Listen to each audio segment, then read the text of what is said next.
Hello दोस्तों, आज मैं आपको एक्सप्लेन करने वाली हूँ 2022 में रिलीज़ हुई मूवी जुग जुग जियो को। मूवी को एक्सप्लेन करने से पहले मैं चाहती हूँ कि आप मेरे चैनल को जल्द से जल्द सब्सक्राइब कर दें, जिससे आगे आने वाली हर वीडियोज़ आप तक आसानी से पहुँच पाए। मूवी की शुरुआत में हम एक बच्चे को देखते हैं जिसका नाम कुलदीप होता है, जिसे प्यार से सब कुकू कहकर पुकारते थे। वह अपने स्कूल में पढ़ाई से ज़्यादा अपनी सहपाठी नैना पर ध्यान दिया करता था, क्योंकि वो नैना को काफ़ी पसंद करता था। नैना भी कुकू को देखकर मुस्कुरा देती थी, क्योंकि वह भी कहीं ना कहीं कुकू को पसंद करती थी।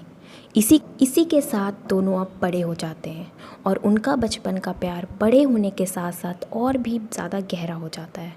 वो दोनों एक दूसरे के इतना करीब आ जाते हैं कि वो अपने शरीर पर टैटू बनवाता है, जिसमें मैरी में लिखवा कर नैना को शादी के लिए प्रपोज करता है। उधर नैना भी कुकू से बेहद प्यार करती थी, इसलिए वो भी शादी के लिए हाँ कर देती है और फिर बहुत ही धूमधाम से उनकी शादी हो जाती है। अब कहानी यहाँ से 5 साल आगे बढ़ती है। कुकू और नैना एक साथ तो रहते थे, लेकिन साथ रहकर भी साथ नहीं थे। वो दोनों एक छत के नीचे रहकर भी एक दूसरे से ज़्यादा बात नहीं करते थे। यह देखकर पता चलता है कि वह साथ तो हैं, पर प्यार ख़त्म सा हो गया है। वो दोनों इंडिया से दूर कनाडा में रहते थे। वहाँ नैना एक बड़ी सी कंपनी में जॉब करती थी, वहीं दूसरी तरफ कुकू पूरा दिन घर पर पड़ा रहता था। शाम को बस एक बार में बाउंसर का काम करता था। कुक्कू ना ही अपनी नौकरी से खुश था और ना ही उस देश। दूसरी तरफ नैना अपनी नौकरी से काफ़ी ज़्यादा खुश थी और उसे प्रमोशन भी मिलने वाला था। दोनों के बीच की दरार साफ नज़र आती है, लेकिन उसके पीछे की वजह समझ नहीं आती। अब हम आगे देखते हैं कि कुक्कू और नैना अपनी मैरिज एनिवर्सरी के दिन एक होटल में जाते हैं और वहाँ एक दूसरे के आमने सामने बैठे होते हैं और आपस में बिल्कुल भी बात नहीं कर रहे होते हैं। तभी वहाँ पे कुकू का एक दोस्त मिल जाता है जो बहुत ही मजाकिया किस्म का होता है। माहौल को थोड़ा हल्का करने के लिए वह एक गेम खेलने के लिए कहता है, जिसमें वह कहता है कि तुम दोनों को बताना होगा कि तुम दोनों को एक दूसरे से क्या चाहिए। तब दोनों लोग एक दूसरे से एक साथ डिवोर्स लेने की बात बोलते हैं, जिससे कि दोनों ही शॉक हो जाते हैं, क्योंकि दोनों ही एक दूसरे से ये उम्मीद नहीं कर रहे थे। घर जाते वक्त डिवोर्स की बात को लेकर दोनों में बहुत ही ज़्यादा बहस हो जाती है और एक दूसरे पर चिल्लाना शुरू कर देते हैं। इसी गर्मा गर्मी में नैना का पैर गलती से एक्सीलेटर पर पड़ जाता है, जिससे उसकी गाड़ी दूसरी गाड़ी से भिड़ जाती है। उसके बाद दोनों पुलिस स्टेशन में नुकसान की भरपाई करके बैठे होते हैं। तभी कुक्कू नैना को बताता है कि उसकी बहन गिन्नी की शादी होने वाली है, इसलिए भले ही हम डिवोर्स ले रहे हैं, लेकिन उसकी शादी तक हमें साथ ही रहना होगा और शादी होने के बाद ही हम सबको बताएंगे, क्योंकि शादी जैसे खुशी के माहौल में डिवोर्स की न्यूज़ देना सही नहीं होगा। आगे हम देखते हैं कि कुकू और नैना परफेक्ट कपल होने का नाटक करते हुए इंडिया आ जाते हैं, जहां कुकू की बहन गिन्नी और माता पिता से मिलते हैं। इतने दिन बाद वो दोनों आए थे, जिससे उनका परिवार खुशियों से भर गया और सभी लोग साथ मिलकर काफ़ी समय बिताते हैं। अब हम देखते हैं कि गिन्नी की सगाई का दिन आ जाता है, जहां सभी लोग गिन्नी को बधाई देने के लिए स्टेज पर आ रहे होते हैं। तभी एक गौरव नाम का लड़का गिन्नी के पास आता है और उसे फूल हाथ में पकड़ाकर बधाई देकर चला जाता है। यहाँ हमें पता चलता है कि वो लड़का गिन्नी का एक्स बॉयफ्रेंड था और अभी भी उनके बीच एक दूसरे के लिए कुछ तो था। हम देखते हैं सभी लोग एंजॉय कर रहे होते हैं और एंजॉयमेंट को बढ़ाने के लिए वहीं एंट्री होती है नैना के भाई गुरप्रीत की, जो नेचर में बहुत ही मजाकिया किस्म का रहता है और लोगों को अपनी उल्टी सीधी बातों से हंसाने का काम करता रहता है। तभी शादी में आई कुछ आंटियां नैना को घेर लेती हैं और शादी कैसे निभाई जाती है उस बात का ज्ञान देने लगती हैं और नैना को बच्चा पैदा करने की सलाह देती हैं, क्योंकि वही शादी को बनाए रखता है। उधर हम देखते हैं गिन्नी की सगाई खुशी खुशी हो जाती है। अगली सुबह नैना कुकू के मुंह पर पानी डालकर उसे उठाती है और कहती है, तुम्हें जल्द ही हमारे डिवोर्स के बारे में सबको बताना होगा, क्योंकि मुझे जल्द से जल्द न्यूयॉर्क पहुंचकर अपनी नई पोजीशन वाली नौकरी ज्वाइन करनी है। शादी के माहौल में ये बात करना सही नहीं था, इसलिए कुकू दारू पार्टी का माहौल बनाकर अपने पिताजी से बात करने की सोचता है। कुकू और उसके पिता के बीच काफ़ी फ्रेंडली नेचर था, तो दोनों साथ में दारू पीते रहते हैं। तभी कुकू अपने डिवोर्स वाली बात को बताने ही वाला होता है कि तभी उसके पिताजी कहते हैं कि वह गिन्नी की शादी हो जाने के बाद उसकी माँ को डिवोर्स दे देंगे, जिससे कुकू एकदम से शॉक्ड हो जाता है। तभी उसके पिता को जब लगता है कि नशे में उसने कुकू को सच बोल दिया है, तो वो वहाँ से चले जाते हैं। सुबह होते ही कुकू रात वाली बात अपने पिता से दोबारा करता है, लेकिन उसके पिता इग्नोर कर देते हैं। फिर उसके बाद कुकू के पिता कुकू को सीधा सिनेमा हॉल लेकर जाते हैं और कुकू को बिल्कुल भी समझ नहीं आता कि वो उसे यहाँ लेकर क्यों आए हैं। तभी मीरा नाम की औरत कुकू के बगल में आकर बैठ जाती है। मीरा कुकू की स्कूल की टीचर हुआ करती थी। तभी यहाँ कुकू और हमें पता चलता है कि मीरा और कुकू के पिताजी का चक्कर चल रहा है। कुकू को अपने पिता के ऊपर बहुत गुस्सा आता है। तभी उसके पिता कहते हैं कि मीरा और मैं एक दूसरे से बहुत प्यार करते हैं और मैं तुम्हें यहाँ इसलिए लाया हूँ ताकि तुम इस बात को समझ सको। गिनी की शादी होने के बाद तुम अपनी माँ को कनाडा लेकर चले जाना ताकि उनको धक्का कम लगे। कुकू का दिमाग एकदम ख़राब हो जाता है और उसे कुछ भी समझ नहीं आता। एक तरफ वह अपने बॉस की वजह से बहुत ही परेशान रहता है और दूसरी तरफ अपने पिताजी के बारे में जानकर उसका एक पल के लिए मानसिक संतुलन खराब हो जाता है और आगे उसे कुछ समझ नहीं आ रहा था कि वह अब करे तो करे क्या। यही सब सोच सोच कर वह रोने लग जाता है। अब कुक्कू अपने साले गुरप्रीत, जो कि उसका दोस्त भी था, उसके पास पहुंच जाता है और सारी कहानी बता डालता है। गुरप्रीत कहता है कि तुम्हारे पिताजी को मीरा से प्यार व्यार नहीं है, बल्कि के सर पर एक ठरक सवार है और अगर तुम्हें अपने पिताजी और माँ का रिश्ता बचाना है तो तुम्हें अपने पिताजी के सर से ठरक का भूत उतारना ही पड़ेगा। इस प्लान को कामयाब बनाने के लिए वो लोग कुक्कू के पिता को एक पार्टी में लेकर चले जाते हैं, जहाँ पर कई लड़कियाँ मौजूद थीं। दोनों एक जवान महिला को अपने पिताजी के साथ चिपका चिपकी करने के लिए भेज देते हैं, ये सोचकर कि शायद ऐसा करने से उनका ठरकपन निकल जाएगा, लेकिन ऐसा बिल्कुल नहीं होता है। उसके पिता उस लड़की पर चिल्लाने लग जाते हैं क्योंकि उन्हें ये सब पसंद नहीं आता है।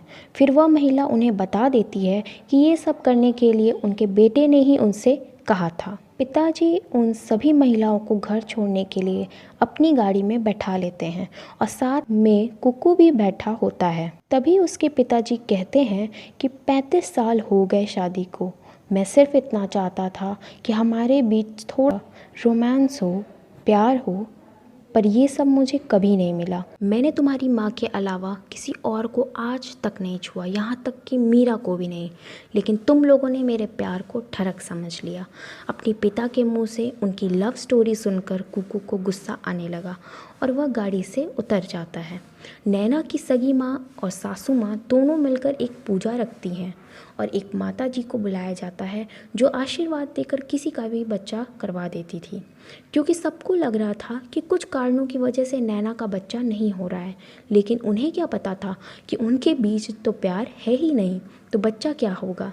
यह सबसे परेशान होकर नैना सब लोगों को अपने रिश्ते की सच्चाई बता देती है और वहाँ से चली जाती है। वहीं दूसरी तरफ हम देखते हैं कि गिन्नी अपने दोस्तों के साथ क्लब में पार्टी कर रही होती है और तभी उसे वहाँ गौरव भी दिखता है।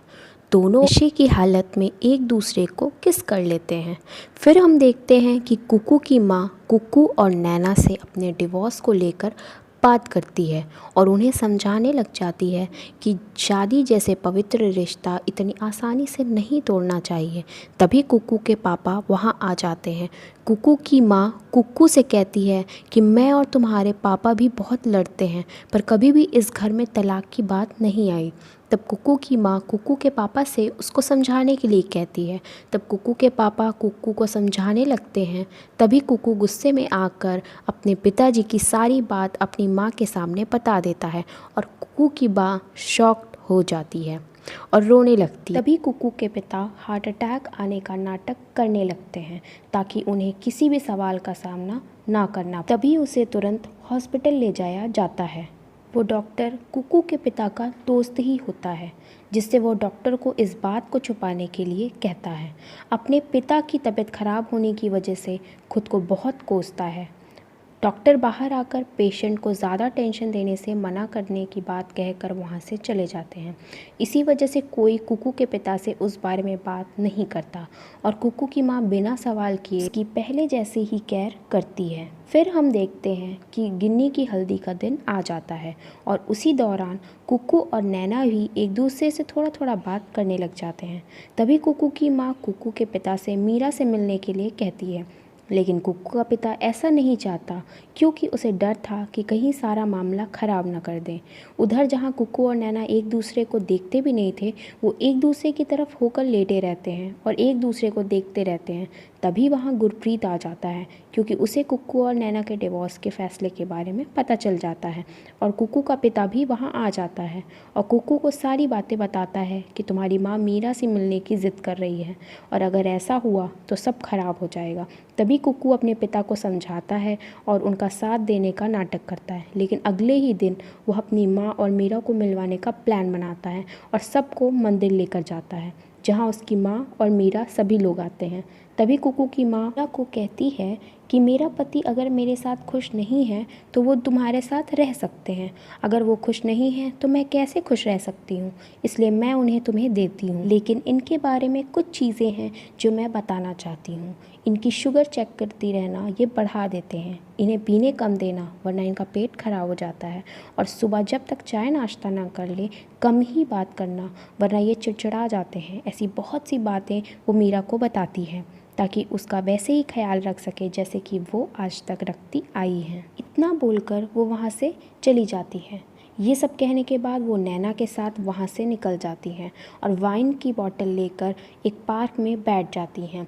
कुकू की माँ कहती हैं कि तुम और कुकू एक दूसरे को तो बचपन से जानते हो और एक साथ जिए हो और एक दूसरे को अच्छे से समझते हो, लेकिन मैंने तो उनको शादी के 4 दिन बाद देखा था जब सारे रिश्तेदार चले गए थे। शुरुआत में तो लगा था कि कुछ गलत हो गया है, पर उस समय डिवोर्स जैसी चीज़ें मन में कभी नहीं आती थी। फिर कुकू हो गया और उसके बाद गिनी हो गई। दोनों को पढ़ाने लिखाने में और उन्हें बड़ा करने में आधी ज़िंदगी ऐसे ही निकल गई। हम कभी पति पत्नी बन ही नहीं पाए, बस मम्मी पापा थे। फिर जब बच्चों की शादी हुई तो हम फिर से पति पत्नी बन गए और जब मैंने इन्हें वापस ठीक से देखा तो लगा क्या वाकई मैंने इस आदमी से शादी की थी। वो इंसान बुरे नहीं हैं, ख्याल रखा है उन्होंने मेरा, पर ख्याल रखने में और प्यार करने में बहुत फ़र्क होता है ना। इतने सालों का रिश्ता आदत बन जाए है और आदत कैसी भी हो छोड़ना बहुत मुश्किल होता है। माँ नैना को समझाती है कि टूटने की कोई एक वजह नहीं होती, बहुत सी अधूरी लड़ाइयों की थकान होती है। अगर तुम बहुत थक गई हो और वाकई में तुम्हारे अंदर हिम्मत नहीं है तो तुम जो फैसला लोगी वो सही होगा, लेकिन तुम अपने रिश्ते को एक और मौका देना चाहती हो तो दे दो, क्योंकि मैं चाहती हूँ कि तुम दोनों अलग ना हो। उधर हम देखते हैं कि पिताजी अपना सारा सामान लेकर घर छोड़कर मीरा के घर चले जाते हैं क्योंकि माँ ने तो साफ साफ कह दिया था कि वो अब किसी के साथ भी रह सकते हैं। मीरा जब उन्हें देखती है तो काफ़ी शॉक्ड हो जाती है क्योंकि उसे उम्मीद नहीं थी कि वो सीधा घर बार छोड़कर ही आ जाएंगे।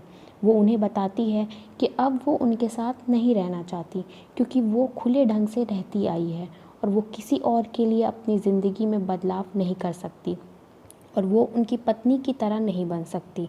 आपकी पत्नी बहुत अच्छी है और हम उनके साथ गलत कर रहे हैं, इसलिए हमारा यहीं पर सब कुछ ख़त्म हो जाए तो बेहतर है। पिताजी तो सपना देख कर आए थे कि वो अपने बुढ़ापे तक की ज़िंदगी मीरा के साथ बिताएंगे, लेकिन मीरा ने उन्हें अपने घर आने से तो दूर अपने दिल से भी निकाल फेंका था। पिताजी धोबी का कुत्ता बन गए थे जो न घर का था और न ही घाट का। अब हम देखते हैं कि कुकू और नैना एक दूसरे से लड़ रहे होते हैं क्योंकि नैना माँ की तरफ थी, यानी वो चाहती थी कि माँ डिवोर्स ले ले, लेकिन कुकू ऐसा नहीं चाहता था। वो चाहता था मम्मी और पापा के बीच सब सही हो जाए और दोनों एक हो जाए। दोनों में काफ़ी बहस शुरू हो जाती है। उनके डिवोर्स का रीज़न ये था कि नैना की जॉब कनाडा में लगी थी, वो जॉब करना चाहती थी तो उसके लिए कि कुकू उसके साथ चला गया था, पर वो कुछ खास काम नहीं करता था और शायद उसके मन में ये ख्याल आने लगा था कि उसकी बीवी काम करती है और वो नहीं करता। और नैना के मन में ये बात आने लगी थी कि नैना चाहे कुछ भी बन जाए पर कुकू उसको बिल्कुल भी सपोर्ट नहीं करता और उसकी कामयाबी में खुश नहीं होता। वो दोनों अपनी पूरी भड़ास निकाल देते हैं और तब जाकर उन दोनों को शांति मिलती है। फिर दोनों रोते हुए एक दूसरे को फील करते हुए एक दूसरे को सॉरी बोल। इस लड़ाई के बाद जाकर उनका मन हल्का होता है, क्योंकि यही सारी बातें उनके मन में दबी हुई थी पर आज तक कभी एक दूसरे से बात ही नहीं की थी। हम देखते हैं कि पिताजी फुटपाथ पर हैं, किनारे बैठे हुए हैं, क्योंकि उनके पास तो जगह ही नहीं बचती कि कहीं जाएं। वो कुकू को फ़ोन करके बुला लेते हैं। पिताजी छोटी कहानी बनाते हुए कहते हैं कि हमारे आसपास कितनी खूबसूरत चीज़ें होती हैं लेकिन हम उनकी कदर नहीं करते, जैसे मैंने तुम्हारी माँ की कदर नहीं की। मैं घर से तो निकल आया हूँ लेकिन मेरे कदम लड़खड़ा गए। मैंने मीरा को फ़ोन करके मना कर दिया। मीरा बहुत रोई पर मैं पिघला नहीं और मैंने उसे समझाया कि मेरी पत्नी ही मेरी अर्धांगिनी है। पिताजी पूरी तरीके से नाटक कर रहे थे ताकि कुक्कू उनकी बातें सुनकर पिघल जाए और उनको घर लेकर चला जाए। कुक्कू उनकी बातों में आ जाता है और उनको घर लेकर आ जाता है। पिताजी घर आकर उदास सा, मासूम सा, इमोशनल चेहरा बनाकर ऐसी ऐसी बातें करते हैं और ड्रामा करते हैं और ऐसा दिखाते हैं कि उन्हें अपने किए पर पछतावा है। माँ भी यह सुनकर पिघल जाती है और कहती है कि गिन्नी ने हमारे एनिवर्सरी वाले दिन हमारी दोबारा शादी करने का सोचा है। हम अपनी ज़िंदगी की दोबारा शुरुआत करेंगे। अब हम देखते हैं कि एनिवर्सरी वाले दिन मम्मी पापा की दोबारा शादी हो रही होती है और सभी लोग काफ़ी ज़्यादा खुश होते हैं। तभी कुक्कू गुरप्रीत से कहता है कि हम मीरा मैम को कॉल करके जलाते हैं और दिखाते हैं कि जीत मेरे मम्मी की हुई है। वो दोनों मीरा मैम को वीडियो कॉल करके शादी दिखाने लग जाते हैं, इस उम्मीद में कि मीरा मैम जल जाएंगी। लेकिन मीरा मैम हंसने लग जाती हैं और कहती हैं कि तुम्हारे पिताजी ने मुझे नहीं बल्कि मैंने ही खुद उनको छोड़ा है। वो सारी बातें कुक्कू को बता देती है और यह भी बताती है कि तुम्हारे पिता को कोई हार्ट अटैक नहीं आया था बल्कि उन्होंने नाटक किया था। ये सारी बातें सुनकर कुक्कू को बहुत ज़्यादा गुस्सा आता है और वो तुरंत जाकर शादी रुकवा देता है और सारी बातें बोल देता है और अपनी माँ से कहता है कि जो जिम्मेदारी आप सालों से निभाती आ रही हैं वो एक दिन में निभाने से घबरा गई और पिताजी को लात मार दिया। फिर कुक्कू अपने पिता को बहुत बुरा भला कहता है। तभी कुक्कू की माँ कुक्कू को एक थप्पड़ मार देती है और कहती है कि वो नहीं चाहती कि वो अपने पिता से गलत तरीके से बात करे। माँ अपने पति से कहती है कि आप पहले भी इतने झूठ बोलते थे लेकिन मैं चुपचाप सहती रही, ये सोचकर कि आप मेरे पति हो और मैं रिश्ता बचा लेती हूँ, लेकिन मैं अब थक चुकी हूँ। शादी का मतलब ना आप समझ पाए और ना ही ये दोनों। शादी में प्यार होता है तो समझौता भी हो जाता है, साथ होता है तो लड़ाइयाँ भी होती हैं, लेकिन जहाँ इज्जत ना हो, भरोसा ना हो, वो शादी नहीं बचती। सभी लोग घर वापस आ जाते हैं। गिन्नी सबसे कहती है कि आप लोगों की शादी को देखकर सोचती थी कि शादी के बाद सब सही हो जाता है और सेटल हो जाता है, इसीलिए मैं अपने प्यार को छोड़कर शादी करने जा रही थी। पर आप लोगों को देखकर मैंने फ़ैसला लिया है कि मुझे अब शादी करनी ही नहीं। इतना सब कुछ हो जाने के बाद अब पिताजी को एहसास होता है कि आज तक क्या गलत करते आए हैं। अब हम देखते हैं कि डिवोर्स का टाइम आ जाता है। माँ का जब साइन करने का समय आता है तो वो थोड़ी देर रुकी हुई होती हैं। तब पिताजी कहते हैं कि तुम जो कर रही हो सही कर रही हो और ज़्यादा सोचो मत। इतना होने के बाद वो साइन कर ही देती है। जज साहब 6 महीने का समय देते हैं और कहते हैं कि अगर 6 महीने में कुछ ठीक नहीं होता है तो उनका तलाक पक्का हो जाएगा। उसके बाद कुक्कू और नैना की बारी आती है। नैना साइन करने के लिए उठती है लेकिन कुक्कू ऐसा करने से मना कर देता है और पिछली सारी बातों को याद कर इमोशनल हो जाता है और नैना से एक और मौका मांगता है अपनी शादी बचाने का, लेकिन नैना कहती है कि अब बहुत देर हो चुकी है। तभी कुक्कू अपनी शादी वाले अंदाज में दोबारा उसे प्रपोज़ करता है। ये देखकर नैना इमोशनल हो जाती है और मान जाती है और उनका तलाक नहीं होता है। अब हम देखते हैं कि कुक्कू और नैना न्यूयॉर्क जाने के लिए एयरपोर्ट पर आए होते हैं और सभी लोग उनको बाय बोलने के लिए वहाँ मौजूद होते हैं। तभी कुक्कू अपने पिता से कहता है कि जैसे ही हम न्यूयॉर्क सेटल हो जाएंगे वैसे ही मम्मी को हम वहाँ पे बुला लेंगे। पिताजी कहते हैं कि अपनी मम्मी को मुझसे दूर करने की सोचना भी मत। यहाँ हमें समझ आता है कि पिताजी की आंखें तरीके से खुल चुकी थी और उन्हें अपनी गलती का एहसास हो जाता है। इसलिए वो भी पूरी कोशिश करने वाले थे मम्मी जी को दोबारा अपनी ज़िंदगी में लाने की। पिताजी गिनी के पास जाते हैं और उसे गौरव को घर बुलाने के लिए कहते हैं, यानी वो गिनी और गौरव की शादी कराना चाहते थे। कुकू और नैना न्यूयॉर्क के लिए रवाना हो जाते हैं और मम्मी पापा के बाद में साथ होने की उम्मीद दिखाते हुए इस मूवी का अंत हो जाता है। तो गाइस, कमेंट सेक्शन में आप ज़रूर बताएं कि आपको ये मूवी कैसी लगी, और ये भी बताएं कि आपको नेक्स्ट मूवी एक्सप्लेनेशन किस पे चाहिए। So thanks for watching guys and subscribe to my YouTube channel. Thank you so much.